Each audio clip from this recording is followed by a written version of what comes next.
എല്ലാവർക്കും നമസ്കാരം. ഇന്നത്തെ പത്രവിശേഷത്തിലേക്ക് സ്വാഗതം. നല്ലൊരു ദിവസം ആശംസിക്കുകയാണ്. നമുക്കിന്ന് മലയാള മനോരമ വെച്ച് തുടങ്ങാം. ഒരു മൂന്നാമത്തെ സ്റ്റോറിയുടെ പ്രാധാന്യമാണ് വീണയുടെ കേസ് പാർട്ടി പ്രതിരോധിക്കുന്നതിൽ ആശ്ചര്യമെന്തിന് പിണറായി. അങ്ങനെയാണ് ആ തലക്കെട്ട് കൊടുത്തത്. പാർട്ടി പ്രതിരോധിക്കുന്നതിൽ ആശ്ചര്യം എന്തിന് എന്നാണ് പിണറായി ചോദിക്കുന്നത്. ഞാൻ കരുതുന്നു ഇന്നലത്തെ ഏറ്റവും പ്രധാനപ്പെട്ട വാർത്ത എന്ന് പറയുന്നത് മുഖ്യമന്ത്രിയുടെ പത്രസമ്മേളനമാണ്. മുഖ്യമന്ത്രിയുടെ പത്രസമ്മേളനത്തിൽ മുഖ്യമന്ത്രി ഒരുപാട് കാര്യങ്ങൾ പറഞ്ഞു. പക്ഷികൾക്ക് വെള്ളം കൊടുക്കണം, പുല്ല് കരിയുന്നത് വെള്ളം ഒഴിച്ചു കൊടുക്കണം, അങ്ങനെ കുറെ കാര്യങ്ങളൊക്കെ നമ്മളെ ബോധവൽക്കരിച്ചു. പക്ഷെ അതൊന്നുമല്ലല്ലോ പ്രധാനം. SFIO കേസിൽ എന്താണ് മുഖ്യമന്ത്രിക്ക് പറയാനുള്ളത്? നമുക്കറിയാം, മാസങ്ങൾക്ക് മുമ്പ് മാത്യു കുഴൽനാടൻ നിയമസഭയിൽ വീണയുടെ പേര് പരാമർശിച്ചപ്പോൾ മുഖ്യമന്ത്രി ചാടിത്തുള്ളി എഴുന്നേറ്റ് ആക്രോശിച്ചത് നമ്മുടെ ഓർമ്മയിലുണ്ട്. കുഴൽനാടനെതിരെ വീട്ടിലുള്ളവരെ പറ്റി മിണ്ടരുത്, അങ്ങനെയായിരുന്നു പറഞ്ഞു. വീട്ടിലുള്ളവരെ പറ്റി മിണ്ടിപ്പോകരുത്, എന്റെ മോളെപ്പറ്റി, എന്റെ മോൾ, അവളെപ്പറ്റി മിണ്ടരുത് എന്ന് കണ്ണുരുട്ടി പറഞ്ഞ പിണറായി വിജയൻ അവസാനം വീണയെ പിടിച്ചു. SFIO വീണയെ മിക്കവാറും അറസ്റ്റിലേക്കാണ് നീങ്ങിക്കൊണ്ടിരിക്കുന്നത് എന്നാണ് അറിയുന്നത്. ഏതായാലും നീ അറസ്റ്റ് ചെയ്തില്ലെങ്കിൽ തന്നെയും വിചാരണ ചെയ്യാൻ വേണ്ടി പോകുന്നു. അങ്ങനെ വീണ മിക്കവാറും ഒരു 10 വർഷം തടവ് എന്നുള്ള ഒരു രീതിയിലേക്കാണ് പോകുന്നത്. ഇതിന് നമ്മുടെ പാർട്ടി സഖാക്കൾ അന്തംഗമികൾ സ്ഥിരമായി പറയുന്ന കുറെ കാര്യങ്ങളുണ്ടല്ലോ. സ്ഥിരമായി ഇവർ പറയുന്ന ഇവർക്കെന്നെ ഇത് പറയാൻ ഭയങ്കര ചളിപ്പാണ്. കാരണം എല്ലാവരും ചോദിക്കുന്ന ഒറ്റ ചോദ്യം മാത്രമേ ഉള്ളൂ. എന്താണ് വീണ എന്ത് സേവനമാണ് നടത്തിയത്? കഴിഞ്ഞ ദിവസം നമ്മുടെ മുസ്ലിം ലീഗിലെ ഒരു നേതാവ് പറയുന്നത് കേട്ടു ഒരു ചർച്ചയിൽ. അതായത്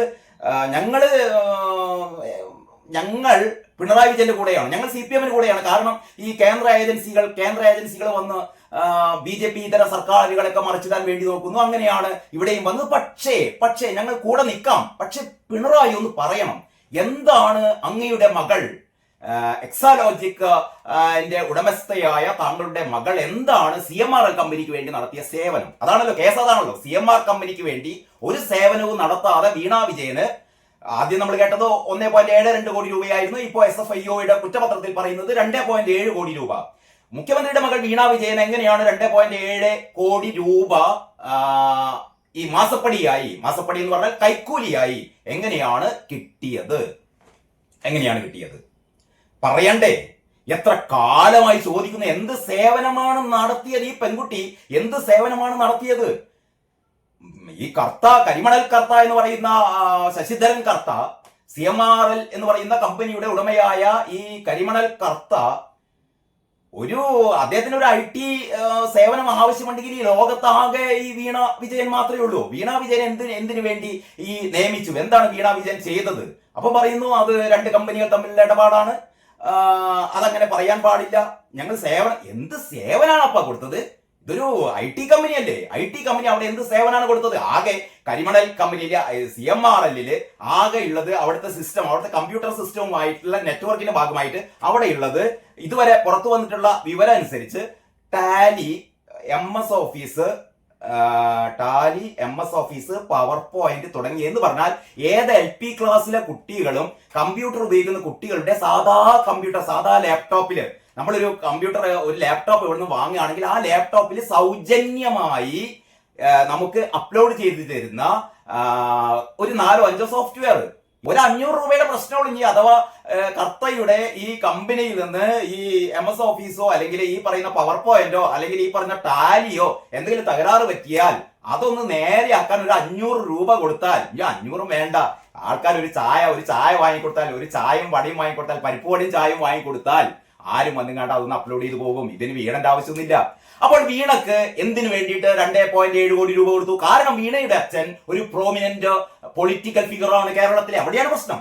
കേരളത്തിലെ ഏറ്റവും വലിയ പൊളിറ്റിക്കൽ ഫിഗറായ പിണറായി വിജയന്റെ, PV എന്ന ചുരുക്കപ്പേരിൽ അറിയപ്പെടുന്ന പിണറായി വിജയന്റെ മകൾക്ക് പിണറായിക്ക് നേരിട്ട് കൈക്കൂലി കൊടുക്കുന്നതിന് പകരം കമ്പനി ഇവിടെ നടത്തിക്കൊണ്ടു പോകാൻ, അങ്ങനെയാണല്ലോ CMRL എന്ന് പറയുന്ന കമ്പനിയുടെ ഒഫീഷ്യൽസ് പറഞ്ഞത്, ഈ ഇൻകം ടാക്സ് സെറ്റിൽമെന്റ് ബോർഡിനോട് പറഞ്ഞത്, ഇത്തരത്തിലുള്ള കമ്പനി പി രാജീവ് കേൾക്കണേ, ഇവിടെ ഭയങ്കര വ്യവസായത്തിന്റെ മറ്റേ മലമറിക്കലാണല്ലോ. കഴിഞ്ഞ ദിവസമാണ് നമ്മുടെ പാലക്കാട്ട് പാലക്കാട്ട് എവിടെയാണ് കുളപ്പുള്ളിയില് 23 ദിവസമായി ഒരു സംരംഭകന്റെ തൊഴിൽശാലക്ക് മുമ്പിൽ CIT-കാര് കൊടികുത്തി സമരം ചെയ്യാണ്.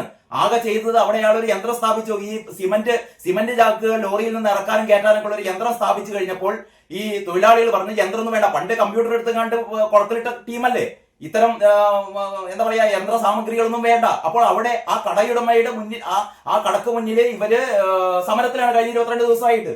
എന്ന് പറഞ്ഞാൽ ഒരു സംരംഭകന് നേരാൻ വണ്ണം അദ്ദേഹത്തിന് ഒരു സംരംഭം നടത്താൻ പറ്റില്ല. കാരണം ഈ CIT തൊഴിലാളികൾ എപ്പം കൊടി കുത്തി എന്ന് ചോദിച്ചാൽ മതി. ഇതൊന്നും ഇല്ല എന്ന് പറഞ്ഞ കാര്യമില്ല. കുളപ്പള്ളിയിൽ ഇപ്പൊ സമരമാണ്. എനിക്ക് തോന്നുന്നു 22-ാം തീയതി അവിടുത്തെ ഈ വ്യാപാരി വ്യവസായി ഏകോപന സമിതിയുടെ നേതൃത്വത്തിൽ അവരവിടെ ഒരു ഹർത്താൽ നടക്കാൻ പോവുകയാണെന്ന് തോന്നുന്നു. അവിടെ ഒരു ഹർത്താൽ നടത്താൻ വേണ്ടി പോവുകയാണ്. കാരണം ഞങ്ങൾക്ക് വ്യാപാരം നടത്താൻ, ഞങ്ങൾക്ക് കച്ചവടം നടത്താൻ പറ്റുന്നില്ല ഇമാതിരി സഖാക്കളെ കൊണ്ട് എന്നുള്ള രീതിയിൽ. അപ്പൊ കരിമണൽ കർത്തായുടെ കമ്പനിയിലെ ഒഫീഷ്യൽസ് ഉദ്യോഗസ്ഥന്മാർ പറയുന്നത് ഞങ്ങൾക്ക് കമ്പനി നടത്തണമെങ്കിൽ ഞങ്ങൾക്ക് രാഷ്ട്രീയ പാർട്ടിക്കാർക്കൊക്കെ കാശ് കൊടുത്തേ തീരൂ, എന്നാലേ ഞങ്ങൾക്ക് ഇവിടെ കമ്പനി നടത്താൻ പറ്റൂ. ഇത് CMRL കമ്പനി മാത്രമല്ല കേട്ടോ പറയുന്നത്. ഏത് സംരംഭകനും ഇവിടെ കമ്പനി നടത്തണമെങ്കിൽ, വ്യവസായം നടത്തണമെങ്കിൽ രാഷ്ട്രീയ നേതാക്കന്മാരുടെ പോക്കറ്റുകളിലേക്ക് കാശിട്ട് കൊടുക്കണം. അല്ലെങ്കിൽ അറിയാലോ, നമ്മുടെ സാബുവിനെ ഇവിടെ നിന്ന് കിറ്റക്സിന്റെ സാബുവിനെ ഇവിടെ നിന്ന് തെലങ്കാനയിലേക്ക് ഓടിപ്പിച്ച ടീമാണ്. കാരണം ഇവരുടെ മാതിരി സാധാരണ വ്യവസായികളുടെ മാതിരി കാല് നക്കാൻ, പിണറായി വിജയന്റെ കാല് നക്കാനും മരുമാന്റെ കാല് നക്കാനും മോളെ തൊടാനും ഒന്നും പറ്റാത്തത് കൊണ്ട് സാബു എന്ത് ചെയ്തു, കേരളം വിട്ടു. അപ്പോൾ അവിടുത്തെ CMRL-ലെ ഉദ്യോഗസ്ഥന്മാർ പറയുന്നു തങ്ങൾക്ക് ഇവിടെ മര്യാദയ്ക്ക് കമ്പനി നടത്തണമെങ്കിൽ രാഷ്ട്രീയ നേതാക്കന്മാർക്ക് മുഴുവൻ കാശ് കൊടുക്കണം. അങ്ങനെയാണ് ഞങ്ങൾ ഇവിടുത്തെ KK കാശ് കൊടുത്തു. KK ആരാണ്? പിന്നെ നമ്മൾ OC-ക്ക് കാശ് കൊടുത്തു. OC ആരാണ്? ഞങ്ങൾ പിന്നെ EK-ക്ക് കാശ് കൊടുത്തു. EK ആരാണ്? RC-ക്ക് കാശ് കൊടുത്തു. RC ആരാണ്? കുഞ്ഞാലിക്കുട്ടിയും ഉമ്മൻചാണ്ടിയും രമേശ് ചെന്നിത്തലയും ഇബ്രാഹിം കുഞ്ഞും ഉൾപ്പെടെയുള്ള ഇവിടുത്തെ പ്രതിപക്ഷത്തെ ആൾക്കാർക്കൊക്കെ കാശ് കൊടുത്തു. അവർക്കൊക്കെ കാശ് കൊടുത്തതിന്റെ 10 ഇരട്ടി ആർക്കും കൊടുത്തു. PV എന്ന് പറയുന്ന കേരളത്തിലെ ഏറ്റവും ശക്തനായ രാഷ്ട്രീയ നേതാവിനും. അയാളുടെ PV എന്ന് മാത്രമല്ല കേട്ടോ, PV-ന്റെ കൂടെ പിണറായി വിജയൻ എന്നുകൂടി എഴുതി വെച്ചിട്ടുണ്ട് ആ റിപ്പോർട്ടിൽ. അങ്ങനെയുള്ള പിണറായി വിജയന്റെ മോൾക്കും കൂടി നേരായ വഴിയിൽ അത് മുഴുവൻ ചാക്ക് കെട്ടി കൊടുത്തതായിരുന്നു. ഇത് ചാക്ക് കെട്ടില്ല, ഇത് ത്രൂ ബാങ്ക് അക്കൗണ്ട് ആയിട്ട് പണം കൊടുത്തു. എന്ന് പറഞ്ഞാൽ കൈക്കൂലി, മാസപ്പടി ബാങ്ക് അക്കൗണ്ടിലൂടെ GST അടച്ചിട്ട് എങ്ങനെ കൈക്കൂലി കൊടുക്കാമെന്ന് കേരളത്തിന് പഠിപ്പിച്ചു കൊടുക്കുകയാണ് കരിമണൽ കർത്തായും വീണയും കൂടി. അവസാനം പറയുന്നത് എന്താണെന്നറിയോ, ഈ രണ്ടു കൂട്ടർക്കും പരാതിയില്ലല്ലോ. കൈക്കൂലി കൊടുത്താൾക്കും പരാതിയില്ല, കൈക്കൂലി വാങ്ങിയാൾക്കും പരാതിയില്ല. കൈക്കൂലി കൊടുത്ത ആൾക്കും പരാതിയില്ല, കൈക്കൂലി വാങ്ങിയ ആൾക്കും പരാതിയില്ല. അതുണ്ടാവില്ലല്ലോ. കൈക്കൂലി കൊടുത്താൾക്ക് എങ്ങനെ പരാതി ഉണ്ടാക്കുക, കൈക്കൂലി വാങ്ങിയാൾക്ക് എങ്ങനെ പരാതി ഉണ്ടാക്കുക? രണ്ടും തമ്മിൽ ഒരു അഡ്ജസ്റ്റ്മെന്റ് അല്ലേ? അപ്പൊ കഴിഞ്ഞ ദിവസം പിണറായി വിജയൻ മാധ്യമങ്ങൾക്ക് മുമ്പിൽ പെട്ടുപോയി എന്ന് പറഞ്ഞാൽ ആദ്യം തന്നെ ഈ ചൂടിനെ പറ്റിയിട്ടും ലഹരിയെ പറ്റിയിട്ടൊക്കെ പ്രഭാഷണങ്ങൾ നടത്താൻ വേണ്ടിയിട്ടാണ്. അത് 4-5 മണിക്കൂർ നേരം പ്രഭാഷണങ്ങളൊക്കെ നടത്തി പത്രപ്രവർത്തകരൊക്കെ തളർന്നിരിക്കുമ്പോഴാണ് നിർത്തിയത്. അപ്പോഴാണ് പത്രലേഖകർ ചോദിച്ചത്, അല്ല SFIO കേസിന്റെ ഒരു വഴിത്തിരിവ് വിചാരണ തുടങ്ങാൻ വേണ്ടി പോവുകയാണെന്ന് പറഞ്ഞപ്പോൾ അതൊക്കെ കോടതിയുടെ പരിഗണനയിലാണ്, അതിനെപ്പറ്റി കൂടുതലൊന്നും ചോദിക്കരുത് എന്നാണ് പിണറായി വിജയൻ പറഞ്ഞത്. കോടതിയുടെ പരിഗണനയിലാണ് ചോദിക്കരുത്. എങ്കിലും പത്രലേഖകർ കുത്തി അദ്ദേഹത്തോട് ചോദിച്ചപ്പോൾ അദ്ദേഹം പറഞ്ഞ കുറെ കാര്യങ്ങളുണ്ട്. യഥാർത്ഥത്തിൽ പിണറായി വിജയന്റെ ആ പത്രസമ്മേളനം നിങ്ങൾ കാണണം. എല്ലാ ചാനലുകളും അത് കൊടുത്തിട്ടുണ്ട്. പറ്റുമെങ്കിൽ അതൊന്ന് കാണുക. കാരണം പിണറായി വിജയന്റെ മുഖം കണ്ടാൽ ഈ എന്താ പറയാ, മടിയിൽ കനമുള്ളവനെ ഇവിടെ ബേജാറാവേണ്ട കാര്യമുള്ളൂ എന്നൊക്കെ പിണറായി വിജയൻ പണ്ട് പല പ്രാവശ്യം പറഞ്ഞിട്ടുണ്ട്. മടിയിൽ നല്ല കനമുണ്ട് എന്ന് പിണറായി വിജയന്റെ മുഖം കണ്ടാൽ അറിയാം.